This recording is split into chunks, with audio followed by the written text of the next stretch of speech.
I was all excited. I was quite young at this point. I think I was 25, and I was playing at Manta Sound. At that point, it was the biggest orchestral movie score I'd ever played on. It was for a very good movie called Agnes of God, starring Meg Tilly.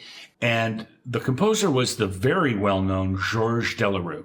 And Georges Delerue was known for his string writing. He had like 50 strings on the floor, a little bit of percussion, maybe a couple of woodwinds, a couple of French horns, and synth, me. So he asked it to be set up with half the strings on one side of the room, half the strings on the other side. Now, Georges, conducting, would be in the middle there, and then I was at the end of that open aisle with my synths. So we're all setting up. I'm looking at my parts, a bell part here, blah, blah, blah. Now, you have to understand, this is probably 1983, 1984.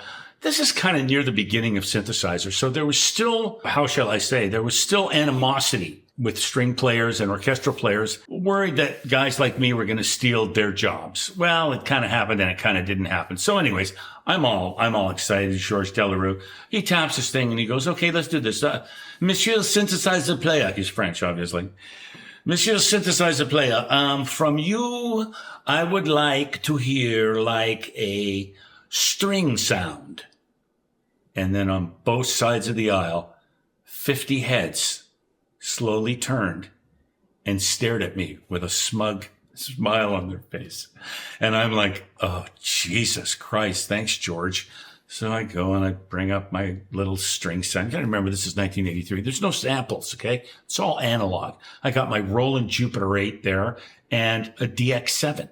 So I kind of bring up my little string sound and I play a pad and I can hear the snickering from the string players going, wasn't that? That's not a string sound.